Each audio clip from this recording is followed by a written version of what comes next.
ذیشان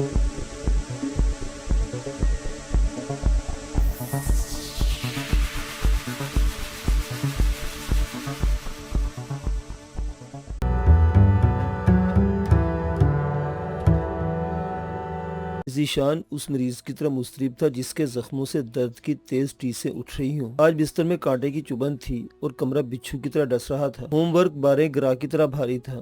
کتابوں کا حجم اور لفظوں کے معنی بڑھ گئے تھے۔ بے چینی کے عالم میں وہ ننگے چکنے فرش پر ٹہل رہا تھا۔ اگر میں کل رات تھوڑی سی ہمت کرتا تو آج یہ حال نہ ہوتا، اس نے ٹہلتے ہوئے سوچا۔ ہمت کی بات نہیں، وہ منظر اتنی صورت سے نمودار ہوا تھا کہ سوچنے سمجھنے کی صلاحیتوں پر روک لگ گئی تھی۔ اس نے اپنی سوچوں کے سامنے خود ہی دلیل دی۔ وہ ایسا منظر تھا جسے دیکھ کر وہ خوف سے کانپ اٹھا تھا۔ وہ ایک عجیب و غریب پراسرار معمہ تھا جس کے بارے میں وہ تاحال سوچ میں الجھا رہا تھا۔ وہ آوازیں کس کی تھی، کہاں سے آ رہی تھی اور ان کا مفہوم کیا تھا؟ وہ سمجھ سے بالاتر کیوں تھی؟ وہ کل رات سے سوچوں میں گھرا ہوا تھا۔ وہ عجیب پرنور بے تحاشا روشنی جس کے نہ منبع کا پتہ تھا، نہ انتہا کا، نہ ابتدا کا۔ آخر وہ سب کیا تھا؟ ذیشان بے تحاشا سوچوں میں پریشان تھا۔ یہ پچھلی شب کا واقعہ تھا۔ اس کے دوست اور کلاس فیلو بلال کی برتھ ڈے پارٹی تھی۔ پارٹی میں خوب ہنگامہ ہوا، شور و غل، ہنسی مذاق اور ہلہ گلا رہا تھا۔ سب دوستوں نے خوب انجوائے کیا تھا۔ رات کے پارٹی اختتام پذیر ہوئی تو سبھی لوگ اپنے اپنی سواری پر روانہ ہو چکے تھے۔ ذیشان عاطف کے ساتھ آیا تھا جو وقت سے پہلے چلا گیا تھا۔ بلال کے پاس اپنی سواری نہیں تھی، وہ ڈیڈ کی کار لا سکتا تھا، مگر عاطف نے اسے گھر سے پک کر لیا تھا۔ وہ چاہتا تو بلال کے ساتھ جا سکتا تھا، مگر اس کی تھکاوٹ کا احساس کر کے پیدل ہی نکل آیا تھا۔ ویسے بھی اس کا گھر بلال کے گھر سے 2 کلومیٹر دور تھا۔ رات کے 3 بجے روڈ بالکل سنسان تھا، گلیاں ویران اور ماحول پر اسرار بھری خاموشی چھائی ہوئی تھی۔ کبھی کبھی کہیں دور سے کسی کتے کی بھونکنے کی آواز خاموشی کو توڑ دیتی تھی۔ ہوا کے چلنے سے درختوں کی سرسراہٹ ڈرونے انداز میں سنائی دیتی تھی۔ نثار پور کے گھر چونکہ فاصلے فاصلے پر بنے ہوئے تھے، اس لیے گھر پر جلنے والی لائٹوں سے جو روشنی روڈ کی طرف آتی تھی، اس میں کہیں کہیں اندھیرے کا دورانیہ بھی آتا تھا۔ یہاں اسٹریٹ لائٹس کی صورت موجود نہیں تھی۔ ذیشان فطری طور پر بہادر لڑکا تھا، اس لیے بے دھڑک چل رہا تھا، مگر اچانک چلتے چلتے وہ ٹھٹک کر رک گیا۔ اس کی سماج سے غیر مانوس آوازیں ٹکرائی تھی۔ اس نے دائیں بائیں آگے پیچھے دیکھا، اسے کچھ نظر نہیں آیا۔ چند گلیوں میں بھی جھانک کر دیکھا، ایسا کچھ نہیں تھا جن پر نامانوس آوازوں کا شبہ کیا جاتا۔ یہ وہم بھی ہو سکتا تھا اور نیند کا غلبہ بھی، کیونکہ نیند ذہن پر سوار ہو تو دماغ اور کان سائیں سائیں کرتے ہی ہیں۔ وہ ذہن جھٹک کر چل پڑا، لیکن چند میٹر چلنے پر ایک بار آوازیں پھر سنائی دی۔ آوازوں کا مفہوم ناقابل فہم تھا، نہ سمت کا تعین ہو رہا تھا، نہ یہ سمجھ میں آ رہا تھا کہ آوازیں آخر ہیں کس کی۔ چند لمحوں میں ذیشان نے سوچ کے کئی مراحل طے کر لیے تھے۔ خوف جس میں چیونٹوں کی طرح رینگنے لگا تھا۔ بدحواسی میں اس نے پھر سے کچھ دیکھنے کی کوشش کی، مگر وہاں کچھ ہوتا تو نظر بھی آتا۔ وہ بہت خوف محسوس کرنے لگا تھا۔ آوازیں تھیں مگر منبع کہیں نہیں تھا۔ اسے قرآن پاک میں سے جو کچھ یاد تھا جلدی جلدی پڑھ کر خود پر پھونک دیا۔ خود کو تسلی دینے کے لیے اس نے دل و دماغ کو باور کرایا کہ یہ وہم ہے۔ اس نے قدم تیز کر دیے تھے۔ یہ گتھی ابھی سلجھی نہیں تھی کہ اس نے ایک کوٹھی کو تیز دودھے روشنی میں ڈوبتے دیکھا۔ روشنی بہت بلند تھی اور یہ زمین سے اوپر جا رہی تھی یا آسمان سے نیچے آ رہی تھی۔ آوازوں کی طرح یہ تعین کرنا بھی ناممکن تھا۔ ذیشان کی گگی بند گئی تھی، بلکہ وہ تھر تھر کانپنے لگا تھا۔ پھر اس کے دل میں خیال ابھرا کہ کوٹھی میں جا کر دیکھنا چاہیے، یہ کیا ماجرا ہے۔ دل کے خیال پر دماغ ہرگز متفق نہیں تھا۔ رات بہت بیت گئی تھی، مجھے جلدی سے گھر پہنچنا چاہیے، کسی بھی پراسرار واقعے میں الجھن سے بچنا ہی بہتر ہے۔ دماغ کی بات معقول اور مدلل تھی، کیونکہ پہلے نہ آوازوں کا پتہ چلا تھا، نہ روشنی کا معمہ سمجھ میں آ رہا تھا۔ وہ سب کچھ جھٹک کر تیز قدموں سے گھر پہنچا تھا۔ دوسرے روز وہ کالج نہ جا سکا، وہ تیز بخار میں پھونک رہا تھا۔ گھر والے پریشان ہو گئے تھے۔ پاپا اور ممی نے اسے شب بیداری کا شاخسانہ قرار دیا تھا۔ رات کا پراسرار واقعہ چھپا گیا تھا۔ اگر پاپا کو بتا دیتا تو وہ اسے اندر کسی بھی پارٹی میں جانے سے روک دیتے، اس لیے وہ خاموش رہا۔ 3 دن بعد صحتیاب ہوا تو ایک بار پھر اس کی سوچوں میں وہ پراسرار آوازیں اور روشنیاں گھومنے لگی تھی۔ بے چین ٹہلتے اسے بار بار وہاں پھر سے جانے کا خیال آ رہا تھا۔ دماغ نے اسے خوف دلانے کی بھرپور کوشش کی، مگر دل نہیں مانا تھا۔ وہ آج رات 3 بجے پھر سے وہاں جانے کا فیصلہ کر چکا تھا۔ ہم نے 5 ٹاپ اسلامی ملکوں کی لسٹ بنائی ہے، ایسے 5 ممالک جو پورے عالم اسلام میں انتہائی اہم ہو، جو اسلامی دنیا میں ریڑھ کی ہڈی ہوں۔ ان کا ٹوٹ جانا اسلام کے مٹ جانے کے مترادف ہوگا۔ گویا ہمیں انہی 5 ملکوں پر کنٹرول حاصل کرنا ہوگا۔ اس لیے ہمیں ان ملکوں میں نام نہاد حب الوطن لیڈر تلاش کرنا ہے۔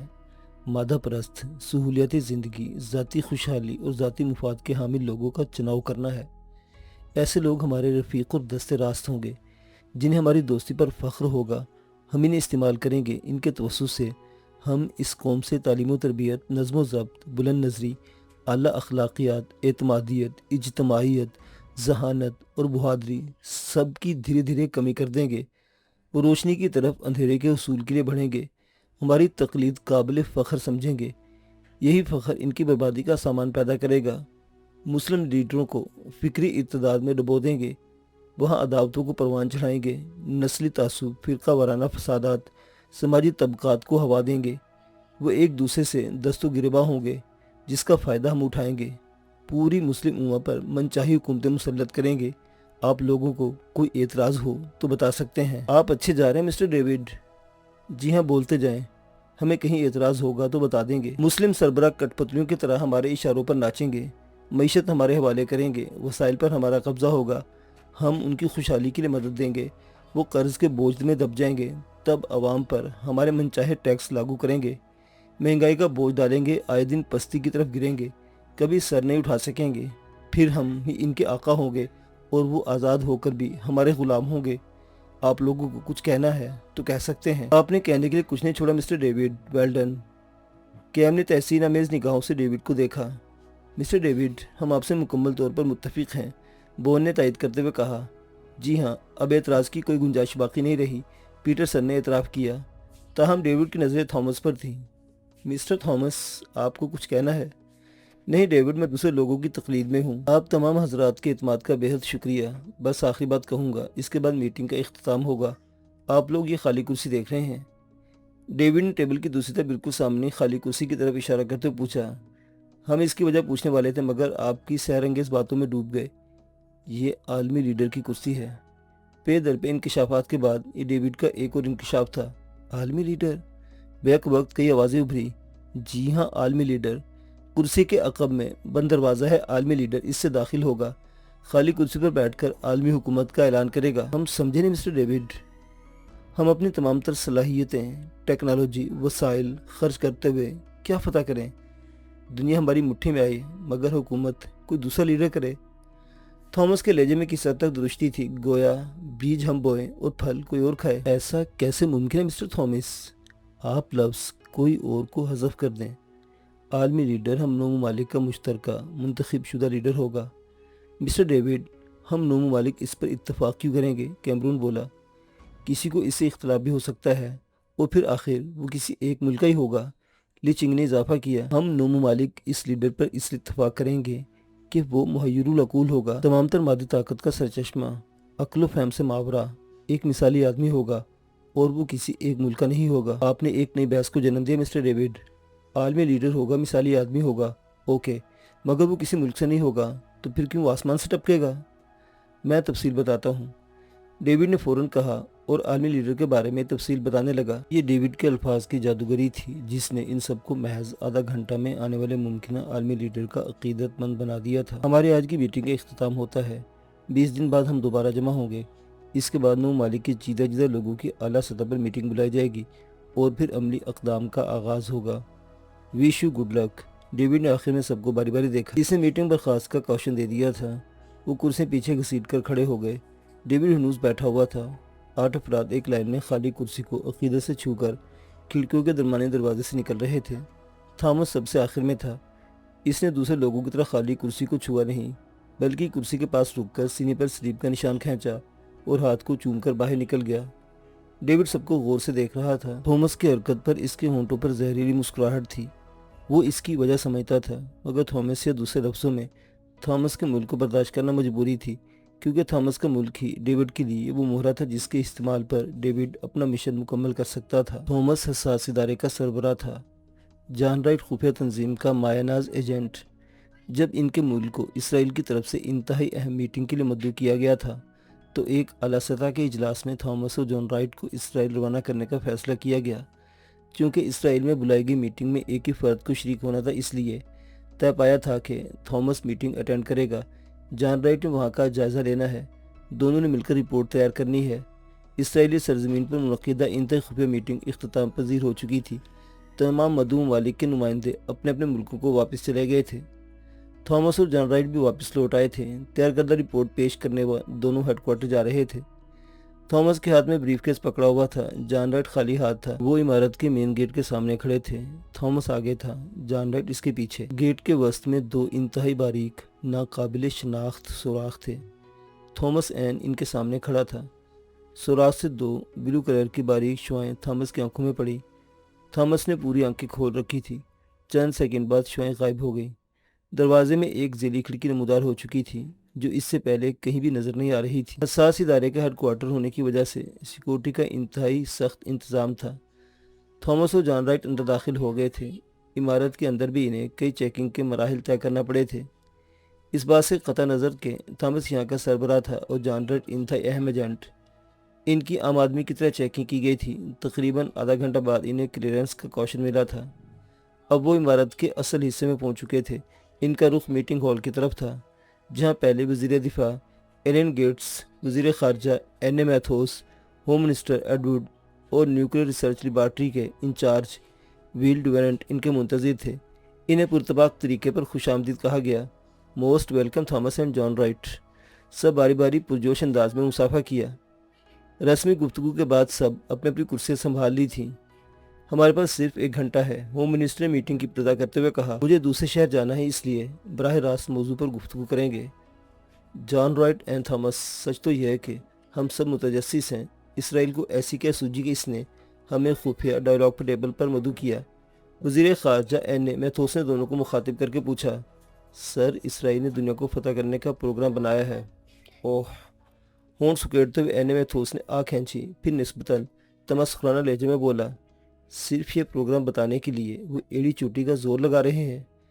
अगर मुख्तसर कहा जाए तो ऐसा ही है, जॉन राइट ने जवाब दिया। आप लोग मुरतब करदा मुकम्मल रिपोर्ट पेश करें। एलन गेट्स ने थॉमस की तरफ देखकर कहा, जिसने सारी रात में ब्रीफकेस खोला। विल ड्यूरेंट ने टेबल की एक तरफ का बटन दबाया। हल्की सी क्लिक के साथ हर फर्द के सामने टेबल पर कंप्यूटर स्क्रीन नमूदार हो चुकी थी। थॉमस ब्रीफकेस से फ्लॉपी निकाल चुका था। विल ड्यूरेंट ने थॉमस से फ्लॉपी लेकर कंप्यूटर में एडजस्ट कर दी। चंद मिनटों के अंदर वो सब मॉनिटर स्क्रीन पर नजरें जमाए रिपोर्ट पढ़ने में महव हो चुके थे। थॉमस और जॉन राइट भी दोबारा रिपोर्ट पढ़ रहे थे ताकि पूछे जाने वाले सवालों का जवाब दे सकें। रिपोर्ट पढ़ने में आधा घंटा लगा था। मुझे तो ये डेविड इंतहाई बेवकूफ़ शख्स लगता है। एलन गेट्स ने रिपोर्ट पढ़ने के बाद बात की शुरुआत की थी। वो कैसे? देखो ना, इसने बहुत सी कीमती राज 8 ममालिक पर अफशा कर दिए हैं। डेविड इसराइल का नुमाइंदा है। इसराइलियों की फितरत तुम बहुत अच्छी तरह जानते हो। वो बिला मकसद कोई बात नहीं करते। इसमें भी इनका कोई अहम मकसद पिन्हा है, जो वक्त के साथ साथ खुलेगा। मगर इसराइल यही नहीं जानता कि हम पहले से दुनिया को फतह करने का जामे प्रोग्राम तश्कील दे चुके हैं। होम मिनिस्टर एडवर्ड ने तंज़े अंदाज में कहा। फिर भी हम विल ड्यूरेंट से जानना चाहेंगे कि आपको इस रिपोर्ट में कोई नई बात नजर आई जिसके बारे में हमने अब तक सोचा नहीं। डेविड ने बरमूदा तकून में पाई जाने वाली शुआओं का जिक्र किया है। ये नई बात है, बावजूद इसके कि हम मौत की शुआएं ईजाद कर चुके हैं, मगर वो मौत की शुआएं हैं, ज़िंदगी की नहीं। आप क्या कहना चाहते हैं विल? हमने जो शुआएं ईजाद की हैं वो किसी भी चीज़ को बमशूर इंसान के इसे राख का ढेर बना सकती हैं। मगर डेविड का कहना है कि बरमूदा तकून से हासिल की जाने वाली शुआओं को मनफी और मस्बत दोनों तरीक़ों से इस्तेमाल कर सकते हैं। बंजर ज़मीन को हरियाली बख्श सकते हैं। ये बहुत चौंका देने वाली बात है। अगर हम इस पर थोड़ी सी मज़ीद रिसर्च करें तो मुर्दा इंसान को ज़िंदा कर सकते हैं। विल ड्यूरेंट की बात पर वो सब चौंक पड़े थे। इससे पहले कि कोई सवाल पूछता, विल ड्यूरेंट ने बात जारी रखते हुए कहा, डेविड जिस सुपरमैन की बात करता है, थोड़े से रद्दोबदल के साथ वो हम कर चुके हैं। इंसानी दिमाग की पूरी मेमोरी को हम कंप्यूटर में फीड करके देख चुके हैं। अनकरीब कंप्यूटर से इंसानी दिमाग में मनचाही मेमोरी अपलोड कर देंगे। आप लोगों के इल्म में ये बात है कि हम इसका एक तजर्बा कर चुके हैं। इसमें तशवीशनाक बात यही है कि जिस इंसान की मेमोरी कंप्यूटर में फीड की जाती है वो इंसान दिमाग से फारिग हो जाता है, यानी इसका बेहतरीन दिमाग कंप्यूटर को ट्रांसफ़र हो जाता है। इसमें तशवीश वाली बात है विल ड्यूरेंट, हमने इस इंसान की यादाश्त लेना होती है जिसमें इसके दिमाग से मतलब होता है, इंसान से नहीं। वज़ीर दिफा एलन गेट्स ने स्पार्ट लहजे में कहा, हमने तजर्बे के तौर पर $6 मिलियन मैन और टर्मिनेटर के किरदारों में जुज़वी तौर पर धात के अज़ा शामिल किए थे। ये भी एक नाकाबिल तस्खीर सुपरमैन बनाने की तरफ एक तजर्बाती कदम था। बहरहाल हम 3 अरब हरूफ का इम्तजाज इंसानी जिन्याती कोड पढ़ चुके हैं और बरमूदा तकून की शुआएं हमें एक नई दुनिया बख्श सकती हैं। ये बात वाकई इंतहाई हैरानकुन होगी कि विल हम मौत को शिकस्त दे दे, मुद्दे को फिर से जिंदा कर दें। मुझे रिपोर्ट का 5वां हिस्सा भी इंतहाई दिलचस्प और अजीब लगा है। वज़ीर ख़ारजा एने मैथोस ने चश्मा लगाते हुए गौर से स्क्रीन को देखा। ये वाकई दिलचस्प और अजीब है, एलन गेट्स ने इनकी तायद में कहा। इस पर मुकम्मल रोशनी मिस्टर विल ड्यूरेंट ही डाल सकते हैं। 5वां हिस्सा वाकई काबिल तवज्जो और इंतहाई अहम है। विल ड्यूरेंट ने स्क्रीन पर नमूदार रिपोर्ट के 5वें हिस्से को जूम करते हुए कहा। इस हिस्से में बताया गया कि हम ज़मीन की नब्ज़ को छेड़कर मकनातीसी निज़ाम में ठहराव ला सकते हैं। आसान लफ्ज़ों में बात करूँ तो इससे ज़मीन की गर्दिश थम जाएगी। उस वक्त हम वक्त को कैद कर सकते हैं। मसलन एक दिन को 1 माह के बराबर तवील कर देंगे और 1 माह को 6 माह जितना लंबा कर दें। हैरत अंगेज़। विल की बात सुनकर वो हैरत के समंदर में उतर गए थे। अगर हम दोनों चीज़ों पर अबूर हासिल कर लें, यानी मौत व ज़िंदगी और वक्त पर, तो कुल कायनात वाकई हमारी है। वज़ीर दिफा के चेहरे पर जोश हिचकोले ले रहा था। इसका मतलब ये हुआ कि हमें इसराइल का साथ देना चाहिए। ये हम अभी तय नहीं कर सकते। हमने इस रिपोर्ट के साथ आज की मीटिंग की रिपोर्ट भी तैयार करनी है। ये दोनों रिपोर्ट्स 1 महीना बाद मिस्टर प्रेसिडेंट के सरबराही में होने वाले इंतहाई आला सतह के इजलास में पेश की जाएगी। इसके बाद हतमी फैसला उन्होंने ही करना है, होम मिनिस्टर ने तफसील बताते हुए कहा। डेविड की आखिरी बात समझ से बालातर है। थॉमस ने आखिरी पॉइंट की तवज्जो दिलाई। डेविड मुमकिन आने वाले लीडर की बात करता है जो मुहय्यरुल अक़ूल और नाकाबिल शिकस्त सुपरमैन जैसा होगा। वो इसराइल में बैठकर आलमी हुकूमत का ऐलान करेगा। इसके लिए तो वहाँ बाकायदा खाली कुर्सी रखी गई है। डेविड ठीक कहता है। विल ड्यूरेंट की बात सबने बेवकूफ़ दोहराई थी। क्या ऐसा कोई लीडर है जो फ़िलहाल नज़रों से ओझल है? जी हाँ, ऐसा लीडर है। फ़र्क सिर्फ यह है कि डेविड और इसके मुल्क अंधेरे में है। आलमी हुकूमत का ऐलान करने वाला लीडर इनसे नहीं, हम में से होगा। सॉरी विल ड्यूरेंट, आपके मुंह इशारे हम नहीं समझ पाए। आसान बात है, वो खाली कुर्सी मुक़द्दस बाप की है जो दुनिया में आलमी हुक्मरानी के लिए तशरीफ़ लाएगा और हम सबको आसमानों पर उठा लिया जाएगा। इसके बाद हम बाला खानों में बैठकर ज़मीन वालों की तबाही देखेंगे और हुक्मरानी करेंगे। ग्रेट विल ड्यूरेंट, आपने कमाल की दूरंदेशी का मुजाहरा किया। इस तरफ तो हमारा ध्यान नहीं गया था। सबने तहसीन अमेज़ निगाहों से देखा। मुझे वो कुर्सी इंतहाई हक़ीर लगती थी। मैंने इसे कोई अहमियत नहीं दी थी, मगर मैं नहीं जानता था कि असल में वो कुर्सी मुक़द्दस बाप की हो सकती है। थॉमस ने नदामत भरे लहजे में कहा। एक बात तो वाज़ेह हो चुकी है, हमें डेविड का साथ बहरहाल देना ही होगा। जॉन राइट ने ख्याल जाहिर किया। यह तय होना भी बाकी है। ज़रूरत मैं भी महसूस कर रहा हूँ। इसमें हमें कोई नुकसान नहीं। हम इन्हें इस्तेमाल कर सकते हैं और अपने मुफादात को हासिल कर सकते हैं। इस बात का हतमी फैसला आला सतह की मीटिंग में हो जाएगा। वज़ीर दफ़ा ने जॉन राइट की तायद में कहा। ठीक है, हम मुफस्सल रिपोर्ट तैयार करते हैं ताकि इसे मोहतरम प्रेसिडेंट की मीटिंग में पेश किया जा सके। होम मिनिस्टर एडवुड ने इन्हें हदायत की। वो सब रिपोर्ट की तैयारी में मगन हो गए।